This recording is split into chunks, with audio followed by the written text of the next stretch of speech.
Joseph Hanlon, Hanlon, last name, What is your birthday? 12/18/28. 1 year before the Great Depression. So I caused it. You caused it. Where were you born?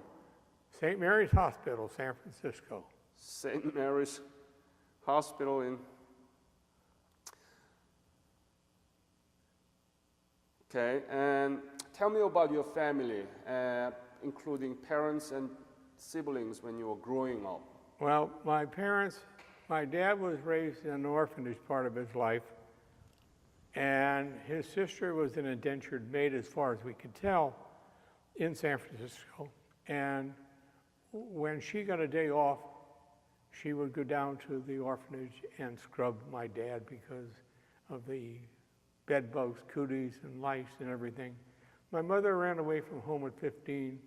Her mother died at the age of 33, and her father was living with another woman, so she ran away from home and lived with her sister, who was married at the time. She was only about 16 or 17, she was married. And so eventually, my dad was born in 1900, my mother was born in 1903. Eventually, of course, they met and they got married. And I have an older sister who was 93, and Was she in the orphanage with you? Pardon? Was in the orphanage too with you? No, just my dad. I mean, he eventually got out. He and my mother both had a 6th grade education. My dad eventually went to work as a mechanic for a company called the Hoover Spring Company, which was a auto repair, brakes, wheel lining, and things like that. And eventually broke off, and he went into business for himself with a friend by the name of Frank Nunes. And they eventually bought a building on 10th and Howard and turned it into an auto repair shop. And then we attended school, my sister and I. She went to Washington High School. We moved to the Sunset District, and I went to Lincoln High School. When did you graduate? In 46, fall of 46. And did you know anything about Korea? Not a thing. Not a thing. Not a thing. And eventually we knew something about Korea because of what was going on in the news. And I was drafted in 1951, in January of 51. Spent my time at Fort Ord. Shortly after I arrived there, I got very sick. And when did you arrive in Korea? No, I'm talking about in Fort Ord. Okay. I got very ill, and if it wasn't for a friend of mine from grammar school and junior high school that went down to the cadre and told them that they better get me to the hospital. And that was John Fleming, dear friend of mine, and he was black. And that's the last I ever saw of John because I spent 2 weeks in the hospital with pneumonia and 105 temperature. They eventually let me out, and I went back into basic training, the new outfit. 7 weeks into basic training, the sergeant said, "You're sick. You're going back on sick call in the morning." So I did, and they took x-rays, and they said, "We will call you if we find anything." 3 weeks later, he said, "You're sick. You're going back on sick call again tomorrow morning."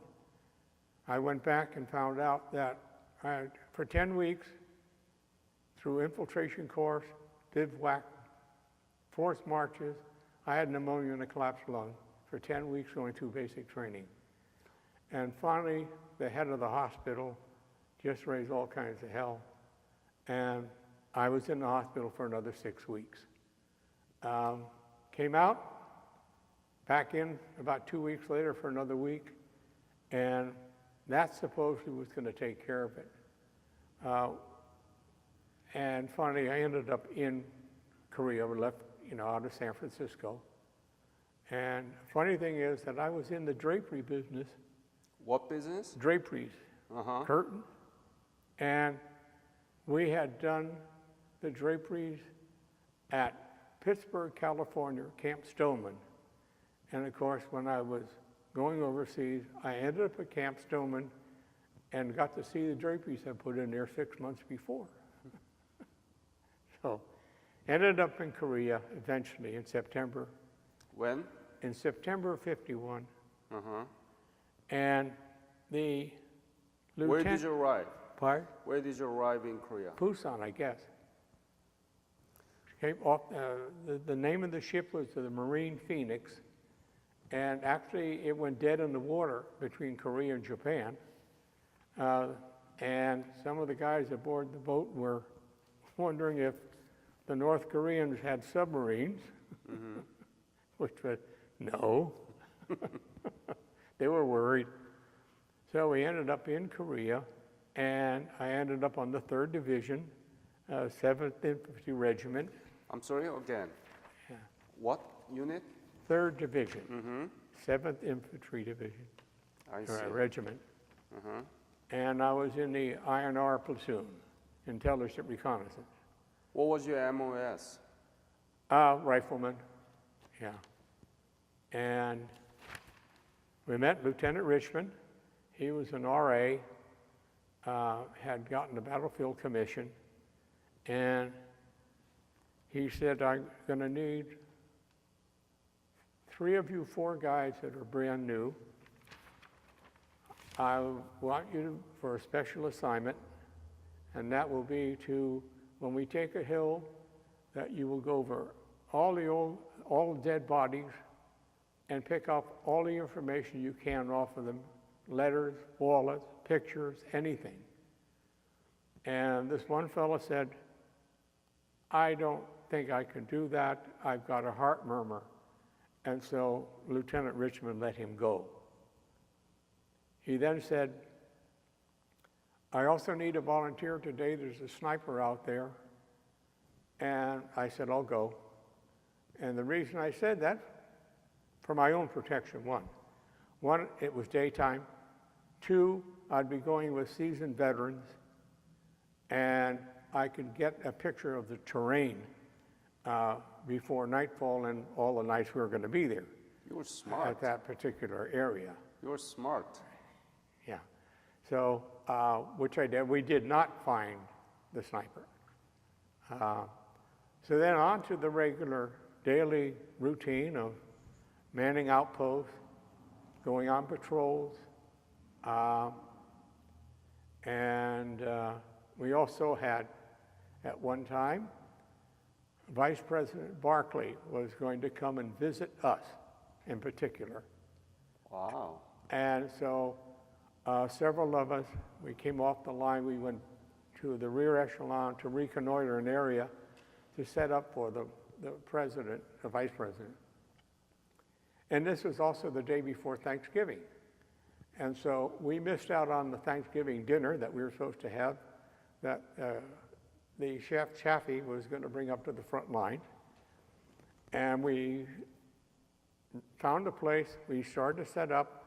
We had to paint white rocks, build outhouses, tent areas for Vice President Barkley, his wife, and the whole entourage that was coming with them. And they didn't show. So poor Chappie, he had to go out and scrounge up some more turkeys to recook another dinner. And he did, cooked another dinner, and he didn't show again. So he cooked 3 turkey dinners, and we eventually got one ourselves. Good for you. And the vice president never did show up. What happened? We don't know. Yeah. So, from Busan, where did you go? Well, all over wherever the 3rd Division was moved from one section to another, depending on what was happening, we sometimes would be pulled off to go to another area because of the problems they were having. We also had, at one time, we had the 1st Cav Division on our left, and we had the Rock Army on our right. And the 3rd Division had a reputation that the North Koreans didn't want to mess with us too much.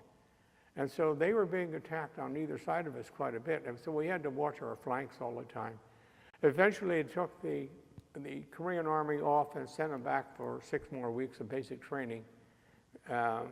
It was their civil war, and I would expect that a lot of them didn't want to fight their own friends, own neighbors maybe, on the north side.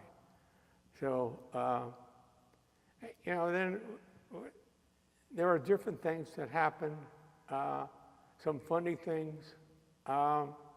One incident in particular, we were manning outposts on the line, and we had a bunker maybe half a mile behind the lines where we would have built a bunker. And there was this fellow, Mike, there who had been through so much that he had all kinds of hand weapons with him. And one day he was going up to the line to deliver the mail. And he said, "Who will ride shotgun?" I said, "I'll go with you." It was a very quiet day. So I get in the Jeep and we start off. We get down about 100 feet. And he says, "Where's your weapon?" I said, "It's back in the bunker." He backs up. I get in the bunker. I get my weapon. It was a carbine. So I get back in the Jeep, and we take off. We go about the same distance. He looked over. He says, "Where's your ammunition?" I said, "It's back in the bunker." So, right, I go in the bunker, and I go to get my ammunition, but there's a big Milky Way bar there. And it fit perfectly into the chamber for the ammunition. And I said to the guys, "Watch this." So I put the Milky Way bar in there, went out and got back in the Jeep and sitting there like this here. And he takes off and he looks over and he says, "Oh, not again." He said, "Okay, I give up." So we delivered the mail. Yeah. So you had to look at things, occasionally you looked at things, or tried to be humorous in what you were seeing, what you were doing. Were you disinterested in your service, or what was it? Absent-minded? What was it? What was that now? Were you absent-minded or disinterested in your service? What was happening to you that you keep forgetting about this? I mean, we were out on patrol, and we were manning outposts, and I was sent over to another division one day. The Chinese broke through all the time. There were always Chinese running behind the line. And I had to walk through a deserted village over to another outfit and walk up and introduce myself to the lieutenant. And he said, "What the devil are you doing here? You want to get somebody else get killed?" And so I had to get into the trench all by myself, didn't know anybody, and spend the night like that. And then we went out on patrol the next morning. And we were supposed to take in prisoners if we could find them when we were on patrol, because they wanted information. And, a lot of times the guys got very hostile toward the enemy because of what was happening. Buddies getting killed, the enemy walking around in the white clothing like civilians, and we didn't know who they were. We didn't know if they were civilians. We didn't know if they were North Korean or Chinese or what. And then guys would be wounded or killed because of that. So they were worried that the troops would go out and not bring back a prisoner. If there was one to have, they wouldn't bring it back. They would shoot them. So that was one of the things we were asked to do, to make sure that we brought some back if we could. And so, that was just a regular routine of, we had a couple of squads that manned the outposts, and we were on line most of the time. At the 38th parallel? Yeah. Do you remember any names of the locations? No, I remember we weren't there, but we were near a hill they called Dagmar. Dagmar. Now. White Horse, you mean? Yeah. Now, Dagmar was an actress from England Oh, Dagmar. Dagmar, and she was richly endowed. And so that's where the name came, Dagmar, because it was a high hill. Where? In the west or east? I think east, I think. Yeah. Was it Pork Chop Hill or? No, not Pork Chop. I know about that. We weren't there. I know we moved around a fair amount. Mm-hmm. Yeah. Were there any very dangerous encounter with the Chinese or North Koreans at the time that you were serving there? Well, yeah, the Chinese were there, of course, by the time we got there. You know, and so. How close was? Well, you know, at times they were so close. We went on a patrol one time, and they weren't, I'd say, 100 yards away. They were in their bunk. Well, they were in the caves, and we were standing on a finger of a hill, and they didn't fire at us, and so they called back to the rear echelon, and they said lighten the load. And that meant we had the 57 recoilless weapons, and firing into their caves. They didn't fire back, and so. You are lucky that you're still alive. In fact, I'd been so sick for so long, and I ended up at the VA hospital 2 years after I got out, up there to see a professor at College of San Mateo. We had started a veterans club, and he said, I told him about the chest pains I was having, and he said, you get back up to San Francisco, go to Letterman Hospital, and you have them check you out. And I went up there, and they took x-rays, and they said, you've got an arthritic condition of your lungs, you'll have it for the rest of your life, goodbye. And so all the time I was over there, I was not in quite as great a health as I'd like to have been. And in fact, on that particular patrol, I said, I'm not going to stand on the finger of this hill and be shot at. So I laid down. I fell asleep. And my troops took off. I was up there by myself. Didn't realize it. They didn't wake you up? I just grabbed my weapon and I rolled off the hill. And I ran down, caught up to my troops, and they turned around and said, where you been? But, it took me a long time to get over the illness.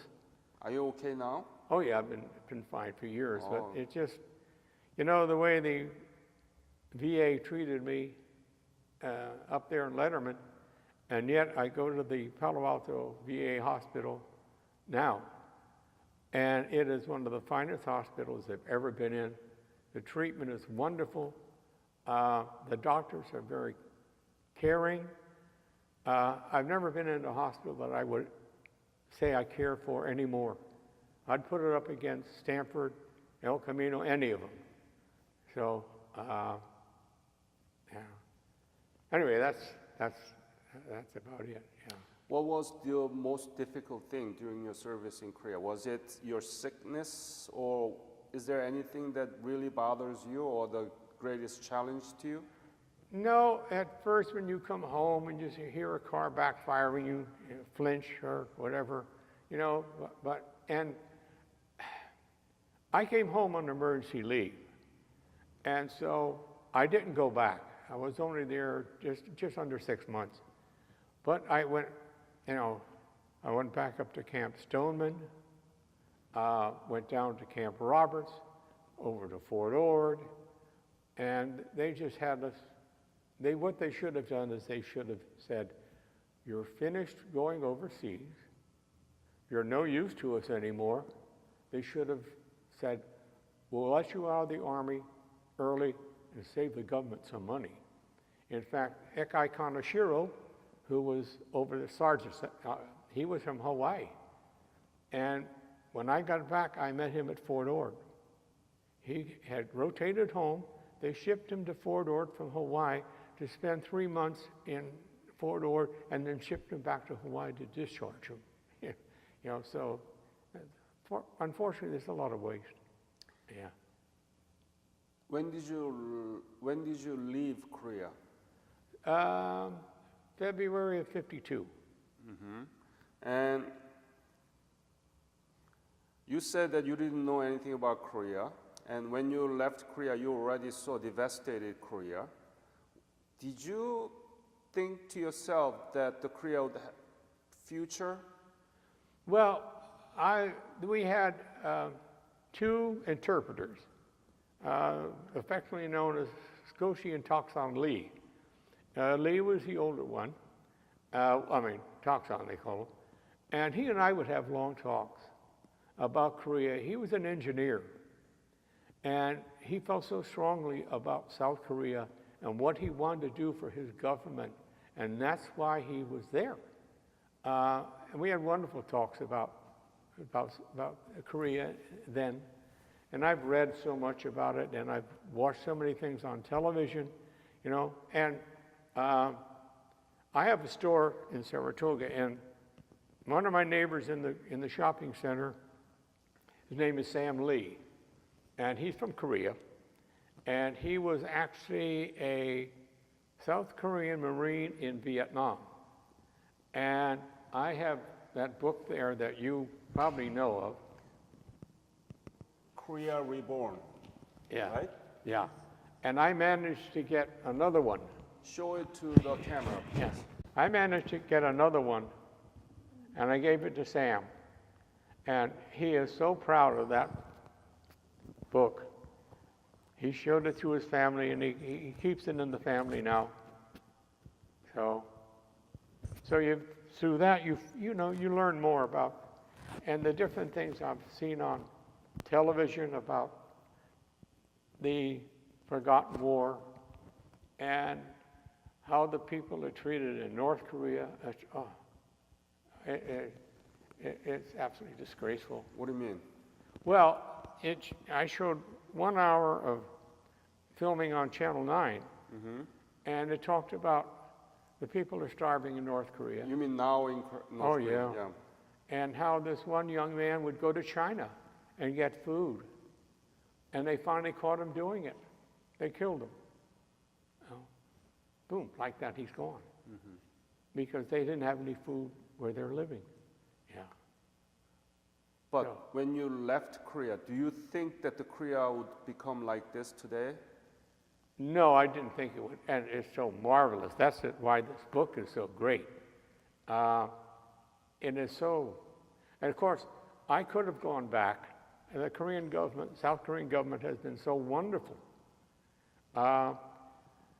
And they, I think for about 10 years, you could go back and they would put you up in a beautiful hotel and treat you to everything, take you back up to the 38th parallel, so you could see what was going on. And I had so many friends that did, and they just said it was so wonderful. You haven't been back to Korea? No, my wife won't fly. Could you show me some pages that you like in the book? Now, these are pictures that I had taken, and they're letters. There are 3 letters here from 3 different guys that were in Korea at the time I came home, and so we corresponded. Show that to the camera. Yeah. We Show corresponded. that to camera, please. The letter, envelope. Oh, okay. Yeah. Yeah. So that's from your friend? Yeah, this was from a fellow named Ernie Peterson. He was in another division, but we corresponded when I got back, and he wrote me a real long letter. There was another fellow named Scotty Strohmeyer that I knew from San Mateo, and he ended up working in the Peace Corps over there with the chrome helmets and honor guard type of thing. And then there was another one named Fred Pratt, who I were college students together. He ended up in the rear echelon over there at first. And here is a picture of me. Fred took the last day I was in Korea. Yeah. And? Yeah. And There's just other pictures. There's a picture of the bunker I mentioned. And this odds and ends, small pictures. Just a couple of fellows that, it was Jim Cornelius and Ekai Kaneshiro.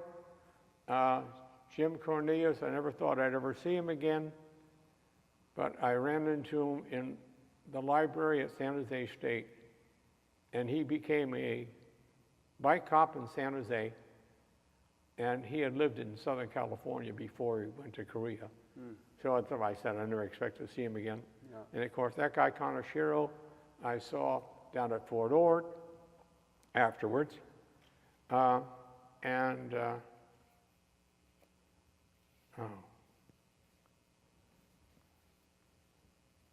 Really not much else.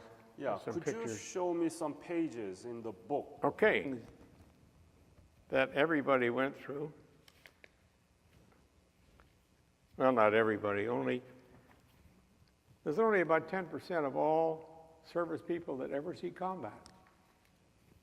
And those are government statistics. But see, then you get into pictures like these here of the war and how things were so, and the weather, of course, the weather. But then you get into things like this here. Could you look at the page New Beginning? No, go back. This Yes. here? Yeah, I want to capture that new beginning. So that's after the war, right? Yes. Yes. Yeah. And show me some. Yeah. Well, things like this here. The highways and the buildings. So when you see this kind of new beginning, new pictures of Korea, modern Korea, what do you think? I think it's wonderful. Just wonderful? And the thing is that, when you were there, you didn't realize it, but what you contributed, all the different nations that were there, I think there were like 22 nations there, and this is the results of it. And so it was a very proud time. Isn't it? For us, yeah.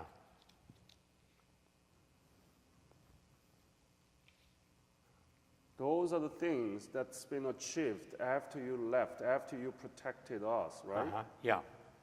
Yeah. And can you think of any war that U.S. has ever involved after World War II that produced such beautiful outcome like Korea? No. No. What we had to do is the Marshall Plan after World War II to bring back the countries like Germany and all the other countries that were in Europe that were so badly destroyed. But South Korea, it looks like they did it on their own. They didn't have any Lend-Lease or Marshall Plan given to them. Maybe we did.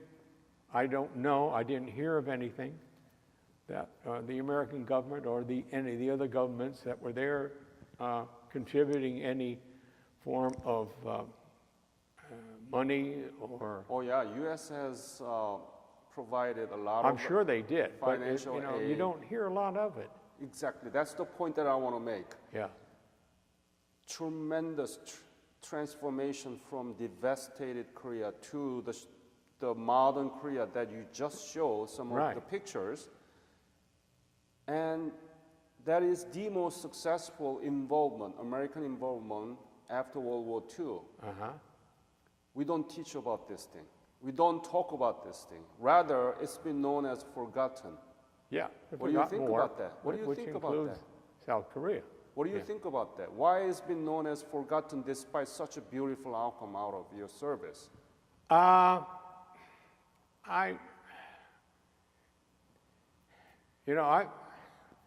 there are a lot of things that our government and the press in this country ignores.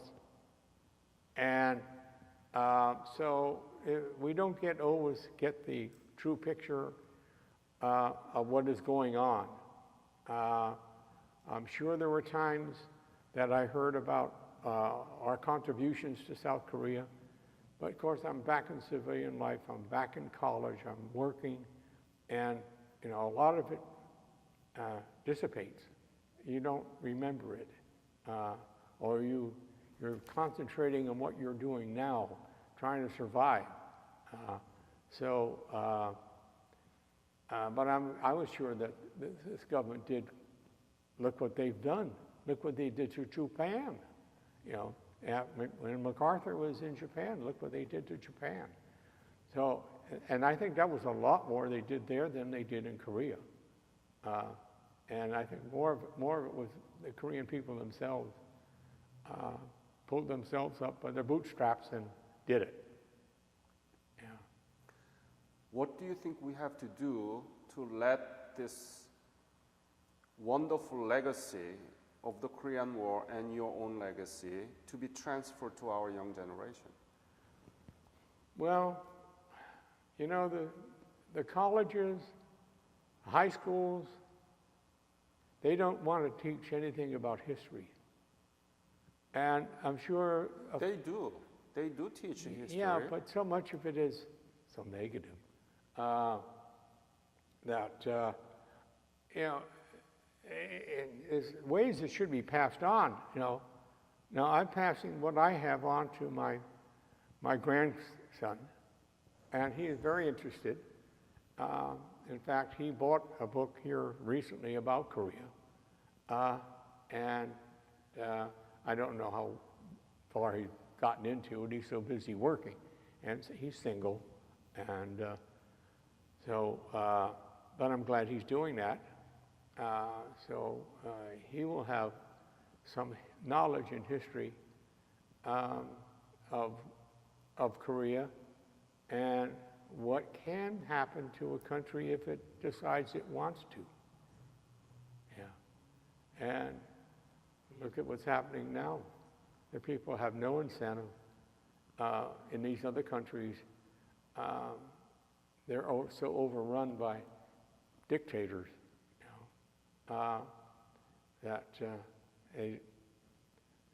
Like North Korea, they don't have a chance. That's why we are doing this. Yeah. I told you that my foundation, Korean War Legacy Foundation, has accumulated more than 900 interviews like this. Yeah. We have more than 8,000 pictures and letters that you used to write back to your family. And that's why we're doing this, and we are making it as a digital history textbook so that they can use in the classroom. Oh, wonderful. Wonderful, isn't it? Yes. And my foundation has an annual teachers conference. We invite the teachers and educate them about your legacy so that they can teach in the classroom. Yeah. And we're going to do that annual teachers conference in San Francisco next year. Oh, With the Korean War Memorial Foundation, John Stevens, Wallace Stewart, Peter McCloskey. So oh, yeah. I want you to be there, okay? Oh, okay. Yeah, that's why we are doing this. Oh, and we have been invited to so many things by the South Koreans. It's so wonderful that they really appreciate, and they show it. They just don't say it, they say it. I know you have not much time, so Yeah, I want to ask you the last comment. Yeah.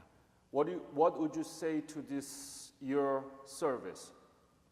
What is the legacy of your service? What would you say to the people about your experience as Korean War veterans? Well, the legacy is that we didn't know much about Korea. We were told to go, we were drafted, but we're so proud of the fact that after you're back and it's over, that you did go and that you did contribute to the history of South Korea, and even though it was a forgotten war, not forgotten by us and by South Korea.